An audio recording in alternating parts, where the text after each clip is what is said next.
اور اس اطاعت میں صرف یہ اطاعت ہی نہیں آتی کہ وہ کہے کھانا لا دو تو لا کے رکھ دے، اور وہ کہے کہ بازار چلو تو ساتھ چل دے.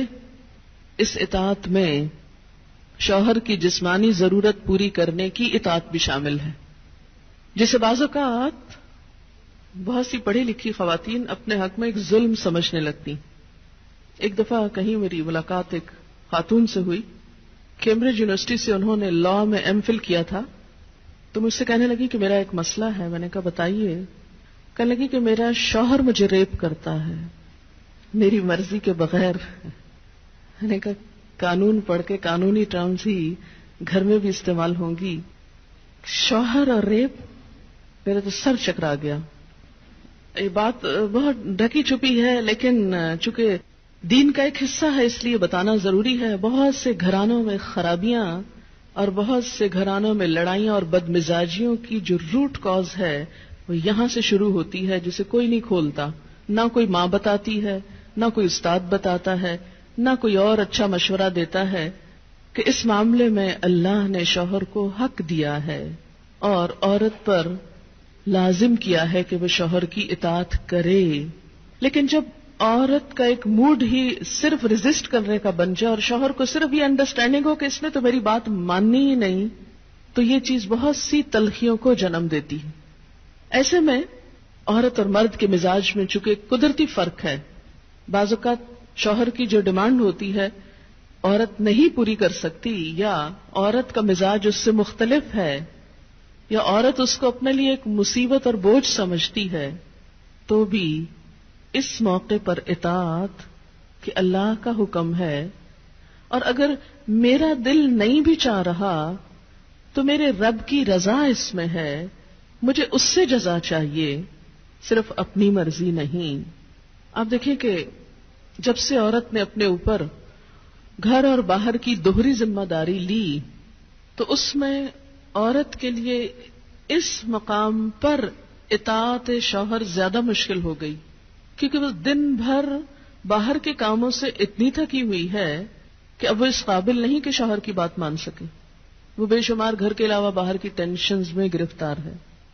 لہذا ایک طرف اپنا گھر خراب کر رہی ہے، ظاہر ایک شوہر کو اگر روز نہ ہی سننی پڑے تو اس کی توجہ لازماً باہر جائے گی، وہ کہیں اور دیکھے گا، ذمہ دار کون ہوگا. اور دوسری طرف اللہ تعالیٰ کی ناراضگی بھی.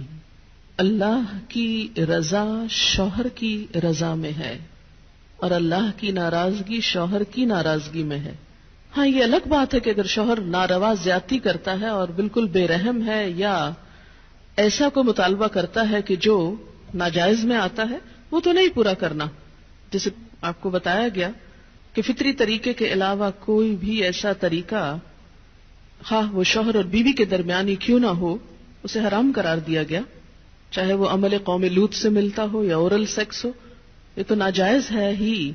لیکن فطرت کے دائرے میں، اور اس میں بنیادی چیز جو باہم کاؤنٹ کرتی ہے وہ باہم ایک دوسرے کے ساتھ کوآپریٹ کرنا ہے، ایک دوسرے کے مزاج کو سمجھنا ہے اور ایک دوسرے کے ساتھ تعاون ہے.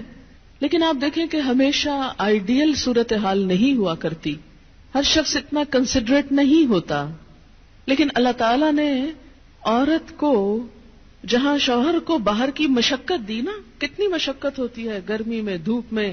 مثلاً ہر شخص کا ایئر کنڈیشنڈ آفس تو نہیں ہے کہ وہ وہاں بیٹھ کے کام کر رہا ہے. بہت سے مرد سڑکوں پہ سڑکیں بنا رہے ہیں دھوپ میں کھڑے ہو کر، کچھ کھیتوں میں کام کر رہے ہیں، کٹائیاں کر رہے ہیں فصلوں کی، کوئی اور مکان بنا رہے ہیں، دھوپ میں کام کر رہے ہیں.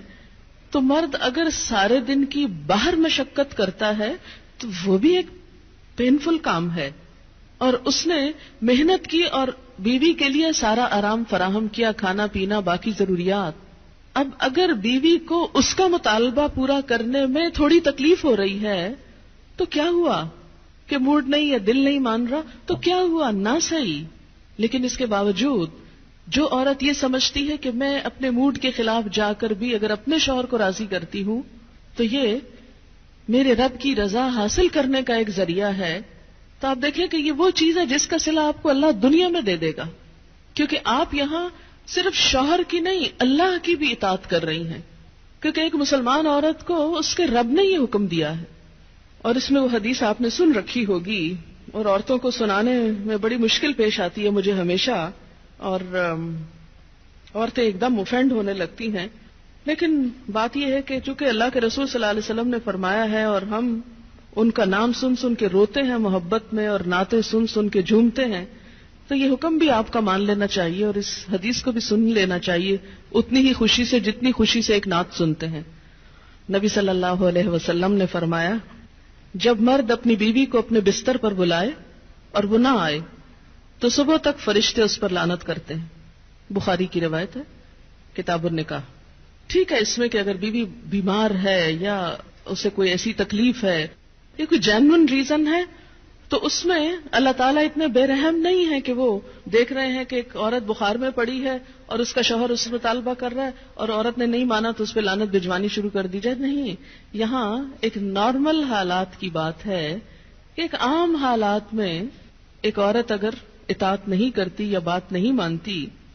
اور اسی لیے ایک اور حدیث ہے، حضرت ابو ہریرہ کہتے ہیں کہ آپ صلی اللہ علیہ وسلم نے فرمایا اگر عورت کا خاوند اس کے پاس موجود ہو تو وہ اس کی اجازت کے بغیر نفلی روزہ نہ رکھے. تو گویا شوہر کی اطاعت نمبر 1 عام روزمرہ زندگی کے کاموں میں کوآپریشن، اطاعت بمانا کوآپریشن ہے. طوعاً کا مطلب ہوتا ہے خوشی سے کام کرنا. نمبر 2 اس کی خاص ضرورت یا تقاضے کو پورا کرنے میں اطاعت. ہاں کہاں اطاعت نہیں؟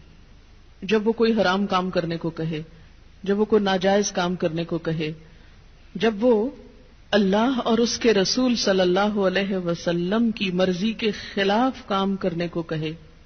لا طاعت لمخلوق فی معصیت الخالق. مخلوق کی اطاعت جائز نہیں خالق کی نافرمانی میں. اگر اللہ تعالیٰ کسی کام پہ ناراض ہے وہ اطاعت جائز ہے. بہت سی خواتین کو دیکھا ہے جہاں اللہ کی نافرمانی ہو رہی ہے وہاں تو شوہر کی بات بھاگ بھاگ کے مانی جا رہی ہے، اس لیے کہ وہ اپنے نفس کے مطابق ہے نا. آپ سب جانتے ہیں کہاں کہاں. لیکن جہاں شوہر کی اطاعت اللہ کی رضا کے مطابق ہے لیکن ہماری رضا کے خلاف ہے تو پھر ہم وہاں نہیں بات مانتے. تو بسا اوقات ہم بظاہر اللہ کی رضا کا لیبل تو لگاتے ہیں، ہوتی اندر سے اپنے نفس کی اطاعت ہے. اور بعض اوقات شوہر کی اطاعت کا لیبل لگاتے ہیں لیکن وہاں بھی اصل میں نفس کی اطاعت ہوتی ہے کہ ہمارا اپنا دل وہی چاہ رہا ہوتا ہے جو شوہر چاہتا ہے اس وقت. بعض اوقات کئی غلط کام شوہر چاہتے ہیں نا کہ بیوی کرے، ہم خود بھی وہ چاہ رہے ہوتے ہیں ساتھ، اس لیے آڑ لے لیتے ہیں جی شوہر نہیں مانتے. مثلا سر ڈھکنا شوہر کو پسند نہیں، کیا کریں، اب شوہر کی اطاعت بھی تو اللہ ہی نے کہا. یہاں شوہر کی ہم 100% اطاعت کو تیار ہو جاتے ہیں کیونکہ اندر سے اپنا دل جو ساتھ ہے. لیکن جب رات کو شوہر بلائے تو وہاں اپنا دل نہیں، لہذا چاہے اللہ تعالیٰ کتنا ہی فرمائے سب اطاعت بھول جاتے ہیں. تو ایک مسلمان عورت، ایک فرما بردار عورت شوہر کے لیے اطاعت گزار ہے. میں کہتی ہوں کہ اگر عورتیں صرف اس آیت کے چھوٹے سے حصے جو 2 لفظ پر مبنی ہے فالصالحات قانتات پر عمل کریں، ان کے گھریلو زندگی کے 50% مسائل خود حل ہو جائیں گے.